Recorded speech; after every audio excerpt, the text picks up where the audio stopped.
versículo 7.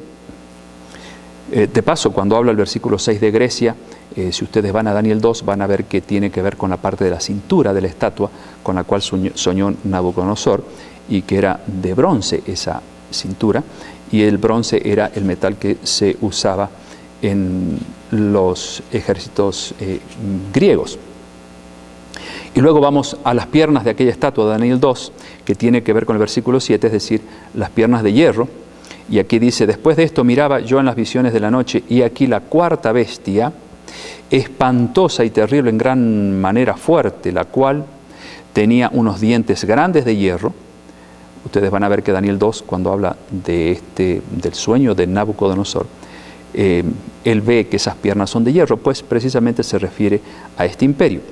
Devoraba y desmenuzaba, y las sobras hollaba con sus pies, y era muy diferente de todas las bestias que vi antes de ella, y tenía 10 cuernos.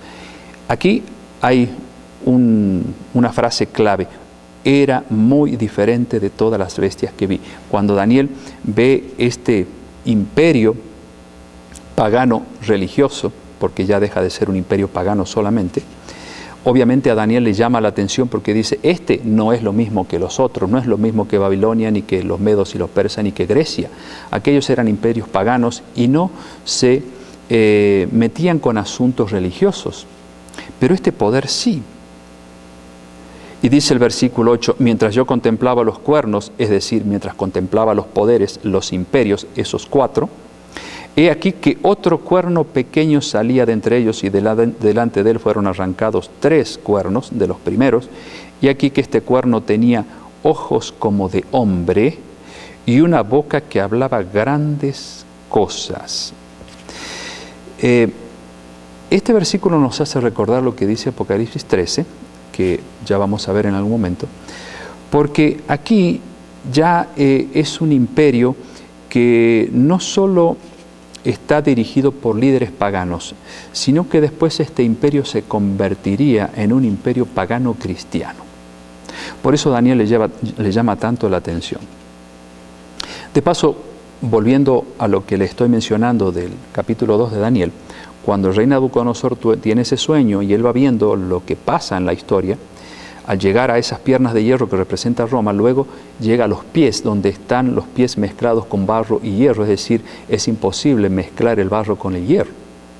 Por lo tanto, ningún imperio mundial lograría unificar los reinos del mundo para establecer un gobierno mundial. Eso jamás se va a dar. Lo intentaron muchos líderes políticos en el pasado, incluso Hitler, Napoleón Bonaparte, Mussolini y muchos más. Sin embargo, nunca lograron hacer lo que la profecía decía que no se iba a poder hacer, es decir, unificar los reinos o unificar las naciones del mundo.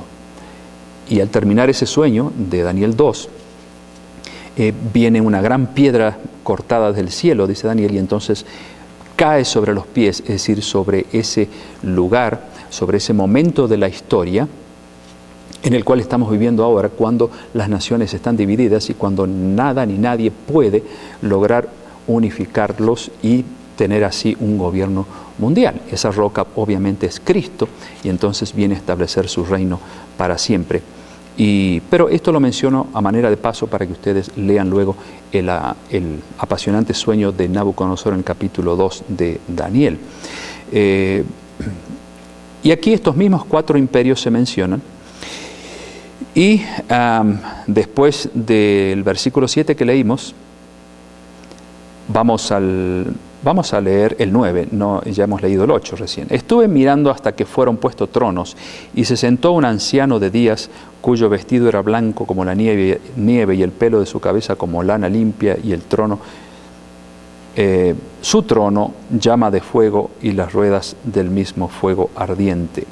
Un río de fuego procedía y salía delante de él. Millones y millones le servían, y millones acudían delante de él, asistían delante de él. El juez se sentó y los libros fueron abiertos. Aquí se habla de un momento cuando se inicia un juicio.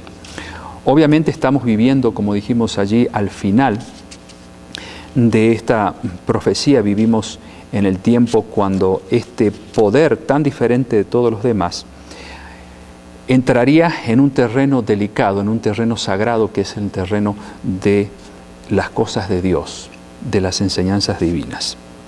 Y si ustedes continúan leyendo todo el capítulo 7, no lo vamos a hacer por falta de tiempo, obviamente llegarán hasta el versículo 25, donde dice que este poder hablaría contra Dios o contra el Altísimo, perseguiría a los cristianos o a los santos del Altísimo y en tercer lugar cambiaría los mandamientos de Dios.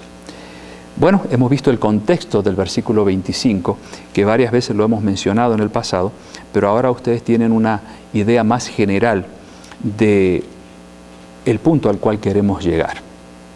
Entonces, vendrían 4 imperios grandes en la historia de este mundo que querrían apoderarse del mundo. Babilonia no lo logró, los medos y los persas tampoco lo lograron, Grecia tampoco pudieron lograr ese objetivo. Roma, el 4º imperio, quiso hacer lo mismo, sin embargo, no pudo. Pero Roma va a querer hacer lo mismo hasta el final de los tiempos, no solo desde el punto de vista político, sino religioso. Los que estudiaron las profecías del Apocalipsis, ustedes recordarán donde hablé acerca de un tema sobre la unificación de las iglesias. Tiene mucho que ver con la pretensión de este poder que nuevamente tratará de unificar al mundo en base a una sola creencia y utilizará el brazo de la persecución nuevamente. Pero no vamos a entrar en más detalles para que ustedes no se me vayan del tema. Entonces, hemos visto así en un pantallazo este capítulo de Daniel, donde se nos habla de estos 4 imperios y donde especialmente Daniel se explaya bastante en el 4º imperio, Roma, que desaparecería fragmentándose en reinos más pequeños y de esa manera este poder avanzaría a lo largo de la historia y sería un poder de alguna manera híbrido, porque sería un poder también religioso, es decir, se metería en asuntos que tienen que ver con Dios, como hemos leído ya. Vamos a citar un ejemplo para que ustedes vean de qué manera este poder romano se inmiscuyó en asuntos religiosos. ¿Recuerdan al emperador Constantino? Pues bueno, Constantino estaba liderando a Roma, se convierte, según dice la historia, al cristianismo, y él pensó que una iglesia fuerte ayudaría a mantener el imperio romano unido. Y vemos allí entonces una unión del poder del Estado con los líderes de la iglesia. Y en el año 321 después de Cristo, el emperador Constantino, 7 de marzo de ese año,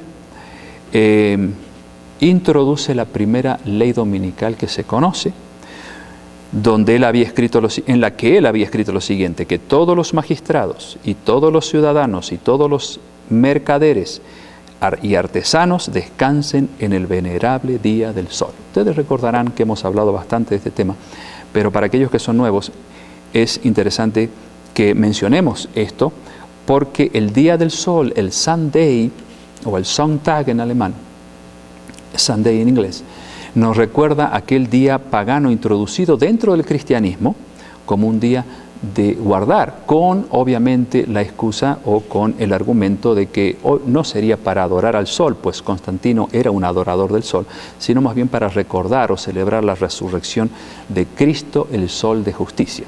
Vayan prestando atención a esta clara mezcla de paganismo con cristianismo. Luego, la Iglesia romana declaró: no deben descansar sino trabajar en sábado. Deben honrar el domingo y, si es posible, no deben trabajar ese día. Si se les encuentra que están judaizando, es decir, observando el sábado como los judíos, que sean anatema, o sea, malditos y separados del cuerpo de Cristo. Esto está en el concilio Laodicea del año 364 después de Cristo. En otras palabras, la Iglesia de Roma adoptó el domingo, día pagano, de origen pagano, pues en la Biblia nada se habla como día de guardar, excepto el sábado, no el domingo. lo adoptó y lo introdujo dentro de la tradición.